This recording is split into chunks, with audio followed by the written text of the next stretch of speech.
नमस्कार, जय भीम दोस्तों। जय भीम हिस्ट्री रिसर्च सेंटर में आपका स्वागत है। इस वीडियो में बने रहिए दोस्तों और आगे देखिए दोस्तों, वीडियो बहुत इंटरेस्टिंग है।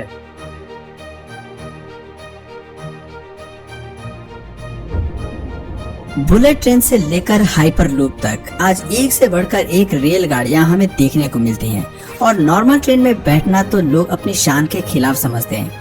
लेकिन क्या आपको मालूम है कि जिस पुराने जमाने की रेलगाड़ी पर बैठना हम पसंद नहीं करते, उसे बनाने में कितने पापड़ बेले गए हैं, किन किन मुश्किलों का सामना करके दुनिया की सबसे पहली रेलगाड़ी तैयार की गई थी और उसे कब और कहां तैयार किया गया था। दोस्तों, आज इन सभी सवालों के जवाब हमारी इस वीडियो में मौजूद हैं, इसलिए इस वीडियो को शुरू से लेकर लास्ट तक ध्यान से जरूर देखना। दोस्तों, आज से लगभग 250 साल पहले लोग एक जगह से दूसरी जगह जाने के लिए जानवरों का अक्सर इस्तेमाल करते थे, लेकिन फिर धीरे धीरे लोगों के दिमाग में एक ऐसी गाड़ी बनाने का फितूर सवार हुआ जिसमें उन्हें जानवरों की सहायता न लेनी पड़े और वो गाड़ी जानवरों से बेहतर और तेज हो। इसी सोच के साथ लगातार अलग अलग चीजें इस्तेमाल में लाने लगे, लेकिन इस काम में सबसे ज्यादा दिलचस्पी यूरोप के शाही इंजीनियर दिखा रहे थे। इसलिए सबसे पहले सन 1769 में फ्रांसीसी सेना के निकोलस नाम के एक इंजीनियर ने भाप से चलने वाली गाड़ी का निर्माण किया।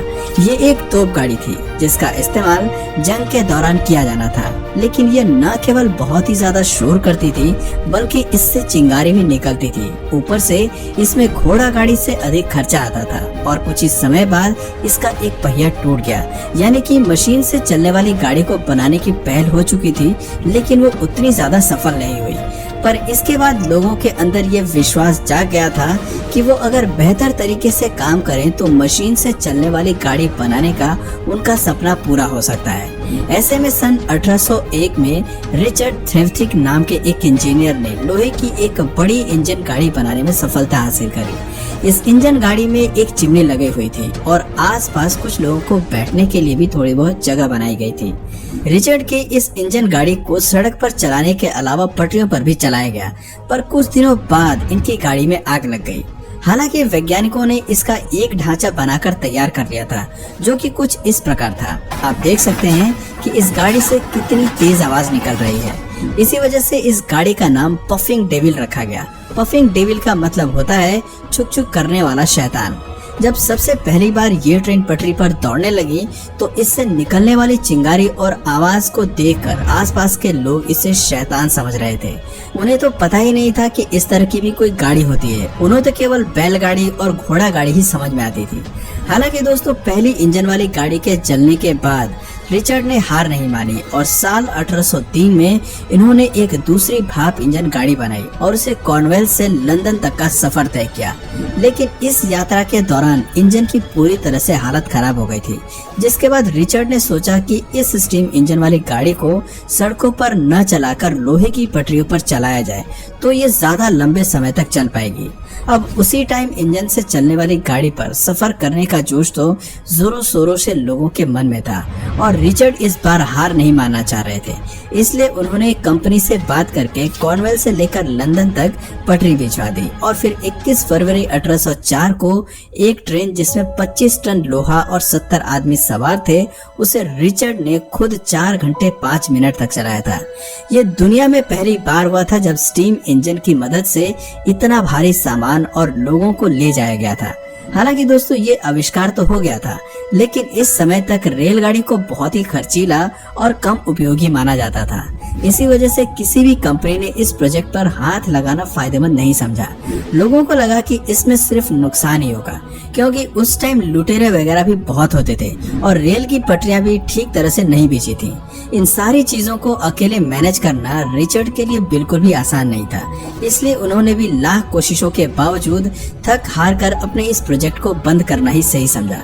लेकिन इस फील्ड में अभी बहुत से डेवलपमेंट होने बाकी थे, जिस वजह से मैथ्यू मरी, जो कि एक बहुत ही बेहतरीन इंजीनियर और बिजनेसमैन थे और ये हमेशा से ही एक ऐसी गाड़ी बनाना चाहते थे जो घोड़ों पर निर्भर न होकर भाप के इंजन से चले। इसलिए इन्होंने साल 1812 में रिचर्ड थ्रेवथिक द्वारा बनाई गई स्टीम इंजन में कई सारे बदलाव किए। सबसे पहले तो उस स्टीम इंजन को नई तरीके से मॉडिफाई किया गया, क्योंकि तब तक तकनीक पहले से बेहतर हो गई थी। और फिर फिर साल 1812 में पहली बार इसे व्यापारिक रूप से चलाने के लिए पटरियों पर दौड़ाया गया। ये स्टीम इंजन पहले से बेहतर काम कर रहा था, जिस वजह से इनकी कंपनी ने अलग अलग जगहों पर रेल की पटरियां बिछाने का काम शुरू किया।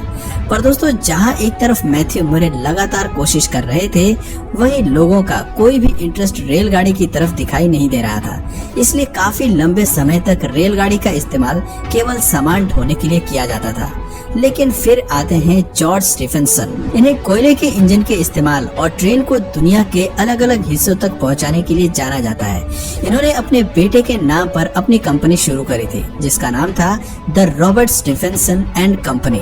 इन्होंने भाप के इंजन में कई सारे बदलाव करके उसे और ज्यादा मजबूत और शक्तिशाली बनाया था, ताकि वो इंजन भारी से भारी वजन को खींच सके। 27 सितंबर 1825 को 38 डिब्बे वाली रेलगाड़ी को खींचा गया, जिसमें तकरीबन 600 यात्री यात्रा कर रहे थे। इस पहली बड़ी सी रेलगाड़ी ने डार्लिंगटन से स्टॉकटन तक का 35 मील का सफर तय किया था और ट्रेन में ये सफर 14 मील प्रति घंटे की रफ्तार से तय किया था। इसी ट्रेन को आधिकारिक रूप से दुनिया की पहली पैसेंजर ट्रेन माना जाता है, जिसने लोगों को एक जगह से दूसरी जगह सफर कराया था। जॉर्ज स्टीफेंसन ने ट्रेन के आविष्कार में एक अलग ही क्रांति ला दी थी। इनके कोयले के इंजन के इस्तेमाल के बाद दुनिया के अलग अलग देशों में इसे बनाने की होड़ लग गई थी। ओलिवर इवांस, जो कि एक अमेरिकी इंजीनियर थे, और उन्होंने भी भाप के इंजन में कई बदलाव किए और पहले से कहीं ज्यादा बेहतर बना दिया। इन्होंने ही पहली बार हाई प्रेशर स्टीम इंजन का निर्माण किया। लेकिन कहानी अभी खत्म नहीं हुई थी। ट्रेन के आविष्कार में और भी ज्यादा डेवलपमेंट होना जरूरी थी और इसीलिए रेडोल्फ कार्ल डीजल ने 1897 में डीजल इंजन बनाकर बहुत बड़ी उपलब्धि हासिल कर ली थी और इनके द्वारा बनाए गए इंजन का इस्तेमाल आज भी पूरी दुनिया में किया जाता है। असल में इन्होंने 1897 में 25 हॉर्स पावर के 4 stroke single cylinder diesel engine को तैयार किया था और इनके इसी आविष्कार के बाद कुछ सालों बाद 1912 में रोमन शोर ने रेलवे द्वारा स्विट्जरलैंड में पहली बार डीजल इंजन की मदद से रेलगाड़ी चलाई थी और धीरे धीरे इस फील्ड में कई सारे विकास होने लगे, जिसका परिणाम आज हम एक से बढ़कर एक बेहतरीन रेलगाड़ियों के रूप में देख सकते हैं, जो पलक झपकते ही लोगों को कहीं भी पहुंचा देते हैं। दोस्तों, आप दुनिया भर में चलने वाली पहली रेलगाड़ी और उससे जुड़े इतिहास के बारे में तो जान चुके हैं, लेकिन ये बात भी जानना जरूरी है कि आखिर भारत में पहली बार रेलगाड़ी कब और कहां चलाई गई थी और इसके पीछे का इतिहास क्या है। अभी तो आप जानते ही हैं कि आज भारतीय रेल को दुनिया के सबसे बेहतरीन रेल नेटवर्क में से एक माना जाता है, जहां हर रोज 2 करोड़ से भी ज्यादा लोग यात्रा करते हैं और भारतीय रेलवे में तकरीबन 15 लाख से भी ज्यादा कर्मचारी काम करते हैं। और अब जब बात भारत की रेलगाड़ी की आती है तो ये 16 अप्रैल 1853 को मुंबई के बोरी बंदर से ठाणे तक 35 किलोमीटर चलाई गई थी। उस वक्त ये ट्रेन तकरीबन 20 डिब्बों की थी और इसमें 400 यात्रियों ने सफर तय किया था। इस रेलगाड़ी को ब्रिटेन से मंगाए गए 3 भाप इंजन सुल्तान, साहिब और सिंधु ने खींचा था। असल में दोस्तों, साल 1835 में कोलकाता में great Indian peninsula rail company की स्थापना हुई और इसी कंपनी ने साल 1850 में मुंबई से ठाणे तक की रेल की पटरियां बिछाने का काम शुरू किया था। दोस्तों, भारत में 1856 से ही भाप के इंजन बनने शुरू हो गए और धीरे धीरे पूरे भारत में रेल की पटरियां बिछाने का काम भी शुरू हो गया, ताकि ट्रेन की मदद से एक जगह से दूसरी जगह जाया जा सके। आपको बता दें कि पूरे देश में रेल की पटरियां बिछाना कोई मामूली काम नहीं था। बहुत सी जगहों पर इसे रोकने के लिए आंदोलन भी किए गए, लेकिन ब्रिटिश सरकार की जिद के आगे किसी की भी नहीं चली। ब्रिटिश सरकार ये चाहती थी कि पूरे भारत में रेलगाड़ी दौड़े और उन्होंने ऐसा कर दिखाया। मात्र कुछ ही समय में भारत के अधिकतर हिस्सों में रेल की पटरियां बिछा दी गई थी, ताकि रेलगाड़ी की मदद से लंबे सफर को आसानी से तय किया जा सके। हाँ, हम इस बात को मानते हैं कि भारत में रेल की पटरियां बिछाने के पीछे ब्रिटिश सरकार का अपना स्वार्थ था। वो चाहते थे कि सामान को आसानी से बड़ी क्वांटिटी में एक जगह से दूसरी जगह भेजा जा सके और उनके लोगों को भी यात्रा करने में तकलीफ ना हो। लेकिन ब्रिटिश सरकार के इसी स्वार्थ ने ही भारत को इतनी बड़ी सफलता हासिल कराई है। हम ये नहीं कह रहे हैं कि अगर ब्रिटिश सरकार ना होती तो भारत में रेलगाड़ी कभी ना चल पाती, लेकिन इस बात को भी झुटलाया नहीं जा सकता कि इस फील्ड में ब्रिटिश सरकार ने बहुत बड़ी मदद करी है। अब आप इस बारे में क्या कहेंगे, कमेंट करके जरूर बताइए और इसी तरह के वीडियोस को लगातार देखते रहने के लिए चैनल को लाइक, शेयर और सब्सक्राइब करना ना भूलें।